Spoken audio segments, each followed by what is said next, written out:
بسم اللہ الرحمن الرحیم۔ السلام علیکم ناظرین، آپ یوٹیوب اور فیس بک چینل دیکھ رہے ہیں، میں رانا عزیر ہوں۔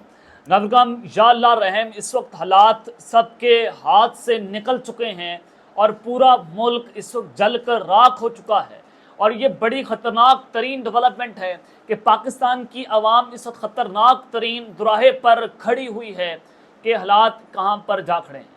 ایک ڈکٹیٹر فوجی عامر کی سازش اس وقت پکڑی گئی ہے۔ وہ سازش کیا ہے؟ اس وقت حالات کس نہج پر پہنچے ہوئے ہیں، قتل و غارت شروع ہو گئی ہے، عوام سڑکوں کے اوپر ہے۔ معاملہ کیا ہے؟ اس حوالے سے اہم ترین تفصیلات آپ کے سامنے رکھوں گا۔ میڈیا رپورٹ نہیں کر رہا بھائی، میڈیا کیوں رپورٹ کرے گا ایسی خبروں کو؟ یہ تمام تر تفصیلات میں آپ کے سامنے آج اپنے یوٹیوب چینل سے بریک کرنے جا رہا ہوں۔ اور دوسری جانب آرمی چیف کے کیا تمام آپشنز ختم ہو چکے ہیں، نئے چیف آ رہے ہیں۔ یہ ایک بہت بڑی خبر ہے۔ کون سے چیف آ رہے ہیں بھائی؟ آرمی چیف صاحب کہاں پر جا رہے ہیں اور نئے آنے والے چیف کون ہے؟ اس حوالے سے بڑی امپورٹنٹ ڈیٹیلز ہیں، لیکن اگر آپ نے اس چینل کو سبسکرائب نہیں کیا، چینل سبسکرائب کر لیں، بیل آئیکن کو دبا دیں، آنے والی تمام تر اپڈیٹس آپ کی خدمت میں بر وقت پیش ہوتی رہیں۔ ناظرین ایک چیز تو بڑی واضح ہے کہ نون لیگ نے ناچ کر گھنگرو توڑ دیے کہ جنرل فیض حمید کی گرفتاری کے بعد عمران خان تو گیا، یعنی کہ عمران خان کو بھی پھانسی ہو جائے گی۔ آرمی ایکٹ کا سیکشن 31 فیض حمید کے اوپر بھی لگے گا، عمران خان کے اوپر بھی لگے گا۔ کوشش تو ہو رہی ہے، چلے نون لیگ کو یہ انفارمیشن دی گئی تھی کہ سارا کچھ ہو سکتا ہے، لیکن اب یہ پہیا الٹا گھوم چکا ہے۔ پہیا کس طرح سے الٹا گھوم ہے کہ یہ کلہاڑی جو عمران خان کے پاؤں پر مارنے کی کوشش ہوئی تھی، وہ کلہاڑی خود ان کے اپنے پاؤں پر لگ چکی ہے۔ جو گڑھا عمران خان کے لیے کھودا گیا تھا، وہ گڑھا اس گڑھے کے اندر ہی خود جو ہے وہ جناب گر چکے ہیں۔ کیسے گرے میں آپ کو بتاتا ہوں۔ حامد میر صاحب نے جو ہے وہ ایک بہت بڑا دعویٰ کیا ہے۔ حامد میر صاحب کہتے ہیں کہ اگر فیض حمید کا کچا چھٹا سامنے آ گیا تو بہت سے عمران خان کے مخالف نام نہاد جمہوریت پسند بھی بے نقاب ہو جائیں گے۔ میں آپ کو بہت پہلے سے بتا رہا تھا کہ جنرل فیض حمید جب D G I S I تھے تو اس وقت بھی پی ایم ایل این کے اندر وہ لوگوں کے ساتھ رابطے کے اندر موجود تھے، اس کے بعد بھی وہ پی ایم ایل این کے ساتھ رابطے میں تھے، اور یہی وجہ ہے کہ ان پر آج تک کوئی کیس نہیں بنا۔ وہ اپنا اثر و رسوخ استعمال کر رہے تھے، اور پی ایم ایل این کے کچھ اہم ترین لوگ جو ہیں وہ آؤٹ آف دا وے جا کر شہباز شریف صاحب کے سامنے جنرل فیض حمید کی حمایت کیا کرتے تھے۔ یہ آپ کو خبر دے رہا ہوں۔ اور پھر کچھ وزیروں نے شہباز شریف کو منایا کہ آپ D G I S I کے ساتھ ملاقات کر لیں، یعنی کہ سابق D G I S I کے ساتھ۔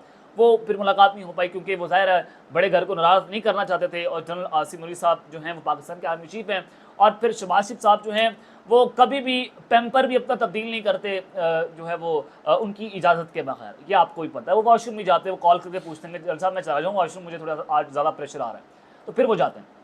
آپ کو پتہ ہے بڑے اچھے بچے ہیں، بڑے فرما بدار بچے بھی ہیں، اور انہوں نے کبھی نافرما بداری نہیں کی، کبھی جناب انہوں نے جھوٹ نہیں بولا، کبھی جو ہے وہ یہ جناب اس نے اپنے والد صاحب کو گالی نہیں دی، کبھی جناب انہوں نے اپنے والد کے سامنے اف تک نہیں کی، اور یہ جو ہے وہ صحیح طریقے سے پیروی کر رہے ہیں۔ تو یہ ساری چیزیں ہیں۔ تو خیر اس لیے ان جمہوریت پسندوں کی کوشش ہے کہ جنرل فیض حمید کی D G I S I بطور ملازمت کے دور میں سرگرمیوں کی زیادہ چھان بین نہ ہو۔ اب نون لیگ کوشش کر رہی ہے کہ ان کی چھان بین نہ ہو، ان کی تحقیقات نہ ہو، ہم بچیں۔ اب فیض حمید صاحب کے جو گرفتار ہوتے ہیں، وہ گڑھا جو کھودا گیا عمران خان کے لیے، پی ایم ایل این اس گڑھے میں اب گرنے جا رہی ہے۔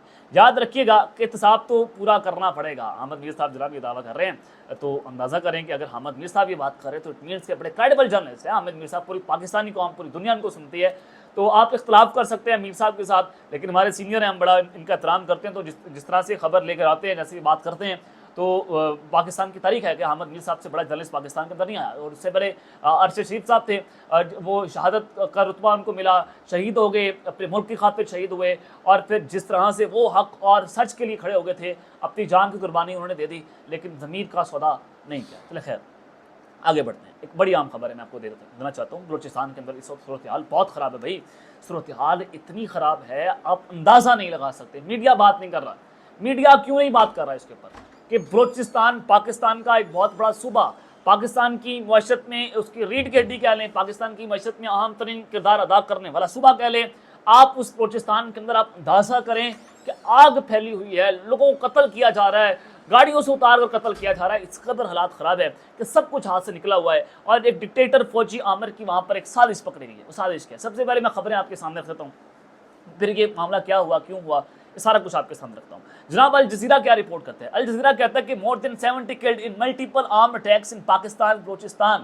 70 سے زائد لوگ جو ہیں وہ بلوچستان میں مارے گئے ہیں. بلوچستان لبریشن آرمی BLA جس کو کہا جاتا ہے, انہوں نے جناب بہت سارے وہاں پر حملے کیے ہیں, لوگوں کو اٹھا کر وہ مار رہے ہیں, گاڑیوں سے اتار کر پھینک رہے ہیں. موسیٰ خیل کا واقعہ, اس کے علاوہ جناب کالا باغ میں سارا کچھ ہو رہا ہے. تو بلوچستان کی صورتحال بہت خراب ہے. یہ بلوچستان لبریشن آرمی جو ہے اس کے پیچھے ایک بہت بڑی سازشی کردار ہے.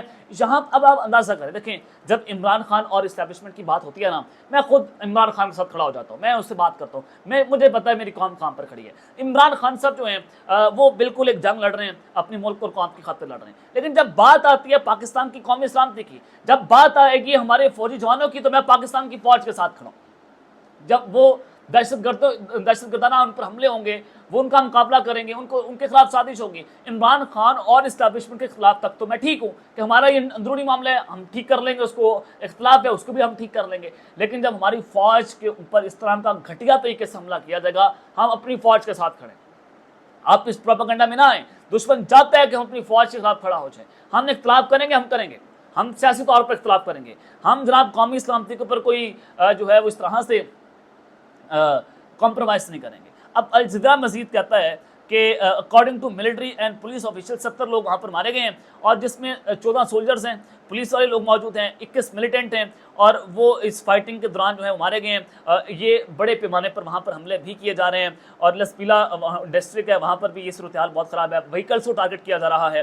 اور اس کے علاوہ جناب ان سب کا تعلق جو ہے پنجاب سے بتایا جا رہا ہے, جو ایک موسیٰ خیل ڈسٹرکٹ میں جو سارا معاملہ ہوا ہے وہاں پر 23 سویلنس جو ہیں وہ مارے گئے ہیں. وہ پھر جب نشاندہی ہوئی تو پتہ چلا کہ وہ پنجاب سے ان کا تعلق ہے. 35 وہیکلز وہاں پر یعنی کہ گاڑیوں کو وہاں پر جلا دیا گیا ہے. کلات کے اندر 10 لوگ مارے گئے ہیں, 5 پولیس والے اور 5 سویلنس لوگ تھے. After police post and highway were attack, پھر ہائی وے کو جو ہے وہ اٹیک کیا گیا ہے. On the same day rail traffic in Quetta was suspended following blast on rail bridge in the town of Bolan. Bolan کے اندر جناب دھماکے کیے جا رہے ہیں, اور کوئٹہ کے ساتھ سارا تعلق جو ہے وہ منقطع کر دیا گیا ہے. جناب یہ وہ پروونشل کیپٹل ہے, وہ باقی تمام پاکستان کے جو ہے وہ صوبوں سے یا ان کے شہروں سے ملاتا ہے کوئٹہ, تو وہاں پر جناب اس سارے روڈ کو بند کر دیا گیا. ریل لنک اس کو کہا جاتا ہے, اور یہ ایران کا ایک نیبرنگ علاقہ ہے, اور جناب یہ بڑی اہم خبر ہے. اس کے علاوہ جناب police said they have found 6 as yet identified bodies near the site of the attack on the railway bridge. Railway bridge کے پاس 6 نامعلوم لوگوں کی جناب جو ہے وہ لاشیں بھی پولیس والوں کو ملی ہیں. یہ اس وقت بلوچستان کی صورتحال ہے. الجزیرہ اس کو جناب اس طرح سے رپورٹ کرتا ہے. اور اس کے علاوہ جو اس وقت ہم نے جناب ریسرچ کی ہے سارے واقعے کے اوپر کہ کس طرح سے ملٹری ڈکٹیٹر اس ساری سازش کے پیچھے میں آپ کے سامنے رکھ دیتا ہوں کہ اس وقت جاری تشدد کی جو شدت ہے اس کے پیچھے کون ہے. یہ حملے بلوچ لبریشن آرمی کی جانب سے کیے جا رہے ہیں. خاص طور پر یہ BLA جو ہے ان کا مقصد کیا ہے کہ ریاستی اداروں اور پنجاب کے مزدوروں کو نشانہ بنانا ہے.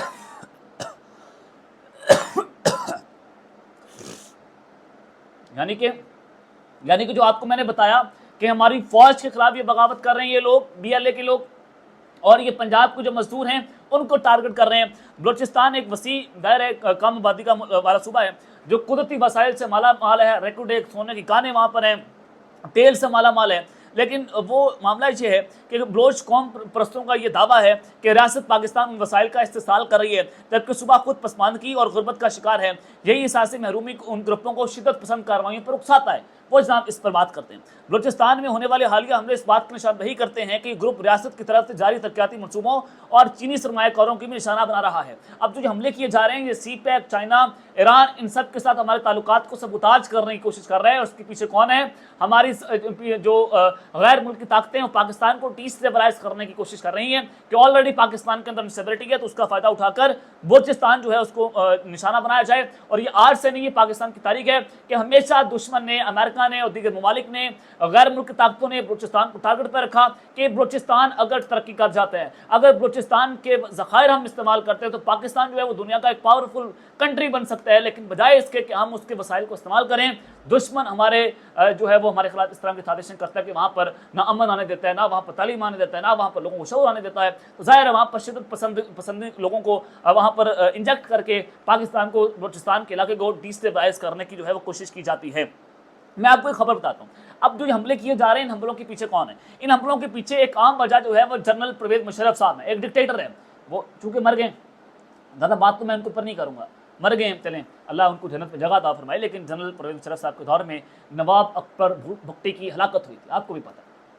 اور پھر اور وہ جس طرح سے تکبرانہ انداز میں انہوں نے کہا تھا کہ میں نے بہت اچھا کیا ہے، تو وہ مار کر آپ کسی کو قتل کر رہے ہو اور آپ اوپر سے کہتے ہو کہ ہم نے بہت اچھا کر دیا. تو نواب اکبر بھٹی کی جو ہلاکت ہے وہ اس سارے حملوں کے پیچھے ہے، جس کے بعد بلوچستان میں علیحدگی کی پسند کی جو تحریک ہے وہ جناب شروع ہوتی ہے، اور وہاں پر جو ہے وہ ایکسٹریمزم بڑھتی ہے. وہاں پر جو ہے وہ بہت سے تنظیمیں ایسی کھڑی ہوتی ہیں جو پاکستان کے خلاف اپنی آواز اٹھانا شروع کر دیتی ہے، آرم فورسز کے خلاف اپنی آواز اٹھاتی ہے. اس کا سب سے بڑا مقصد کیا تھا، اس کے پیچھے کیا وجہ تھی کہ جنرل پرویز مشرف صاحب نے نواب اکبر بگٹی کو مبینہ طور پر مروایا تھا. اور حالیہ حملے میں اسی تسلسل کا حصہ ہے کہ جس میں ریاست اور علیحدگی پسندوں کے درمیان کشیدگی بڑھتی چلی جا رہی ہے. اس کے علاوہ ریاست کی جانب سے بلوچستان میں فوجی آپریشنز اور اقتصادی اتصال کے خلاف مقامی آبادی میں غم و غصہ پایا جاتا ہے، جو ان حملوں کی شدت کو اور بڑھاتا ہے. یہ جناب میں نے مکمل جو ریسرچ کی ہے وہ آپ کے سامنے رکھتی ہے کہ اس وقت بلوچستان کے ان حملوں کے پیچھے کون کون سی سازشیں جو ہیں وہ کار فرما ہے، اس کے پیچھے کیا کچھ چل رہا ہے. اب آپ آگے بڑھتے ہیں کہ اصل اندر کھاتے ایک بڑی عام خبر ہے کہ جناب آرمی چیف کے پاس تمام آپشن سے ختم ہو گئے ہیں، نئے چیف آ رہے ہیں. عام خبر کیا جناب، سپریم کورٹ آف پاکستان سے پی ٹی آئی نے، میں نے آپ کو اپنے پچھلے ویلاگ میں بتایا کہ انہوں نے سپریم کورٹ سے رجوع کر لیا کہ پی ٹی آئی کی جو مخصوص فیصدوں کا معاملہ ہے وہ پاکستان تحریک انصاف کو ابھی تک نہیں دی جا رہی. 12 جولائی کا فیصلہ سامنے ہے، عمل درآمد نہیں ہو رہا، election commission P T I کو مخصوص نشستیں نہیں دے رہا. اب سپریم کورٹ کے پاس یہ گیا معاملہ عزیر بھنڈاری ایڈوکیٹ ہیں ان کی توسط سے کہ جناب یہ مخصوص نشستیں جو ہیں پاکستان تحریک انصاف کو فل فور دی جائیں. الیکشن کمیشن آف پاکستان جو ہے بددیانتی سے کام کر رہا ہے. اب فل کورٹ کا فیصلہ ہے، فل کورٹ کا فیصلہ نہ اسٹیبلشمنٹ ماننے کو تیار ہے نہ پارلیمنٹ ماننے کو تیار ہے. پارلیمنٹ جو ہے سپریم کورٹ کے سامنے کھڑا ہو چکا ہے. یہ اداروں کا تصادم ہے، اور پارلیمنٹ کو بیک کون کر رہا ہے، پاکستان کی اسٹیبلشمنٹ بیک کر رہی ہے. جوڈیشری جو ہے وہ آزاد کھڑی ہے. بہت سارے ججز جو ہیں وہ بات یہ کرتے ہیں کہ جناب ہم نے آزاد فیصلے کر رہے ہیں، کیونکہ عمران خان کی وہ واحد لیڈر ہے جس کی آج تک کسی بھی کورٹ میں یہ پٹیشن نہیں پڑی کہ وہ انسانی بنیادوں پر پاکستان کو چھوڑنا چاہتے ہیں. اس وجہ سے ججز کو پتا ہے کہ ہم نے جناب کیا معاملہ کرنا ہے. اب معاملہ آپ کو میں خبر دینا چاہتا ہوں کہ قاضی فائز عیسیٰ صاحب کے حق پہ جو ایکسٹینشن آنے جا رہی ہے وہ دھبڑ دھوس ہو گئی ہے، اور وہ دھبڑ دھوس اس طرح سے ہوئی ہے کہ حکومت ابھی تک 2/3 پوری نہیں کر پا رہی. آج ایک پیکج آنا تھا، شاید ابھی تک نہیں آیا ذرائع کے مطابق، ایک جو ہے آئینی پیکج آنا تھا جس میں قاضی فائز عیسیٰ صاحب کو ایکسٹینشن دینی تھی، لیکن ابھی تک نہیں آیا. اب ان کو پتا ہے حکومت کے پاس 2/3 نہیں ہے، اور اگر وہ آئینی ترمیم نہ ہو پائی تو یہ معاملہ دھبڑ دھوس ہو جائے گا. اور یہ سپٹمبر اور 25 اکتوبر کو قاضی فائز عیسیٰ صاحب گھر چلے جائیں. تقریباً کوئی 2 ماہ رہ گئے اور 60 دن رہ گئے قاضی صاحب کے پاس. اور اس کے بعد جسٹس منصور علی شاہ کے آپ استقبال کی تیاریاں شروع کر دیں. چیف صاحب گھر جا رہے ہیں اور justice Mansoor Ali Shah is coming. میں آپ کو پچھلے ولاگ میں بتا رہا تھا لیکن اب میں نے آپ کو کھول کر بتا دیا ہے. جناب یہ کچھ بھی ہو سکتا ہے، بڑا ایک مس ایڈونچر آپ کو دیکھنے کو مل سکتا ہے کہ قاضی صاحب کو شاید ایکسٹینشن نہ ملے، کیونکہ اس وقت کوشش تو تھیں کہ معاملہ ہو جائے لیکن معاملہ سیٹل نہیں ہو رہا. کوششیں مزید جاری بھی ہیں. پاکستان کی پولیٹکس ہے، ہر سیکنڈ کے بعد تبدیل ہوتی ہے، لیکن اب تک کی جو اطلاعات ہیں وہ یہ ہیں کہ معاملہ سیٹل نہیں ہو رہا. اب تک کے لیے اپنا خیال رکھیے گا، اور اس رنگ اپنے لازمی خیر خیال لانے کے بعد پاکستان زندہ باد.